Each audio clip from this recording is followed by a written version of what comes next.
Hey guys! So, first off, I just want to say that I have belonged to the Mythical Society since, I want to say the end of 2020, maybe?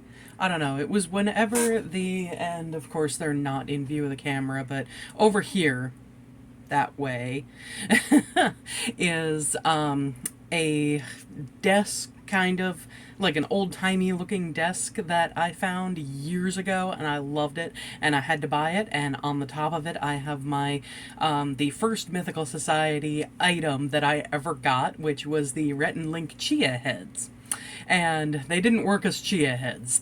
I failed miserably with that, but I decided, you know what, I'm going to keep them and I'm going to paint them. So I haven't finished painting them, unfortunately, but I will one day.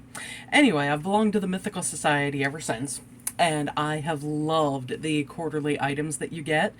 And I just yesterday, over the weekend, received the Mythical Society blanket hoodie. And let me tell you, this thing, how freaking, I mean, A, this thing is freaking huge, and I am not a small person, well, I mean, height-wise I am, but I am not a small person. This thing is freaking huge. Like, it goes down to mid-thigh on me, and literally another person could fit in here with me.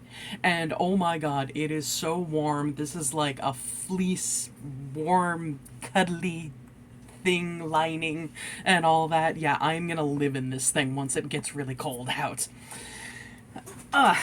Okay, anyway, had to brag about that because it is awesome, and yeah, I am totally gonna live in it come the really cold weather, which we're starting to get. I could have worn that outside today.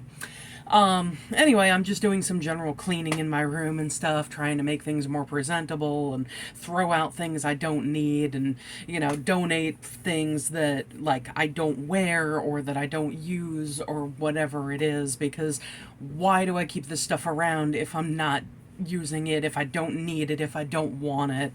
And that was actually something that I decided myself I was gonna do, years ago.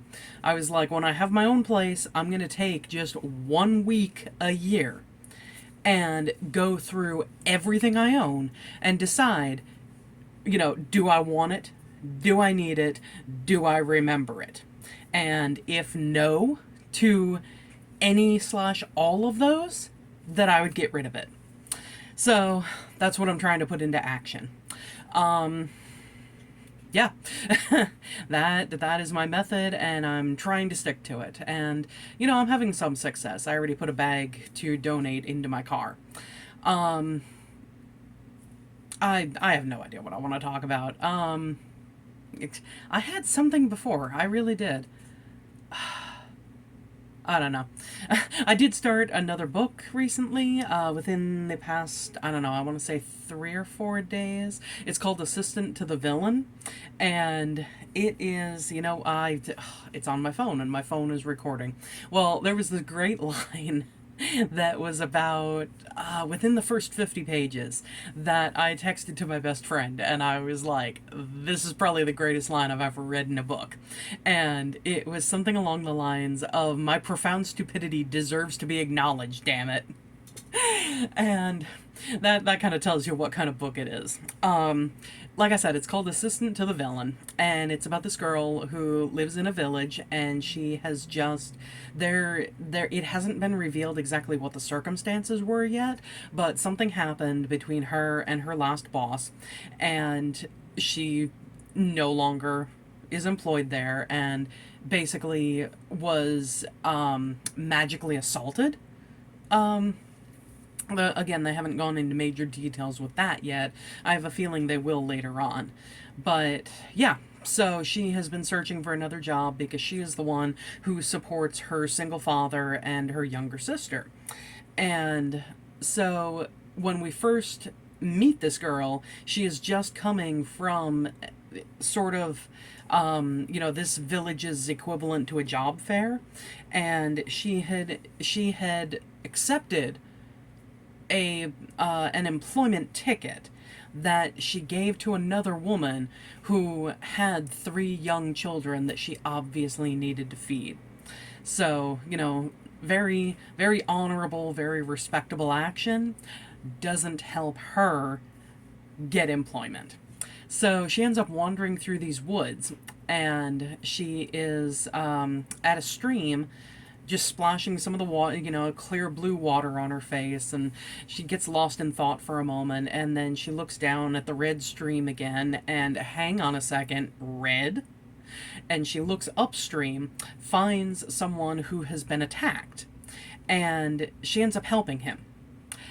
And then she realizes who he is.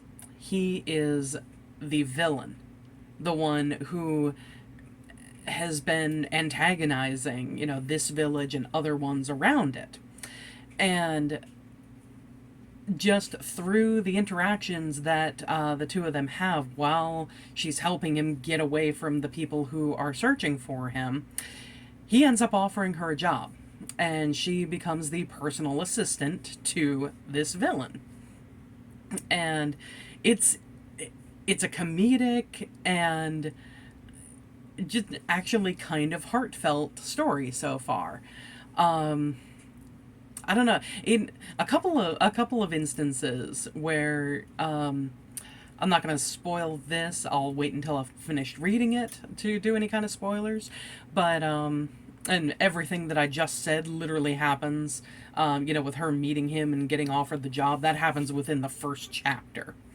But a couple of moments that specifically concern the villain and people that he interacts with reminds me of the Sandman comics slash show, which I've still only read the first trade paperback comic for and begun the second. But, I'll go back to it eventually.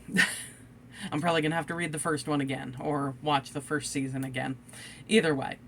But yeah, I'm loving this book so far. Like I said, it's comedic, it's heartfelt, it's reasonable. It makes sense. So yeah, I will talk about that when I have finished it and possibly give, mild spoilers, major spoilers. We'll see. I'm not sure how I'm going to feel about it. Talking about the entire thing. So anyway, though, thanks for watching, and I will see you next time, guys. Bye.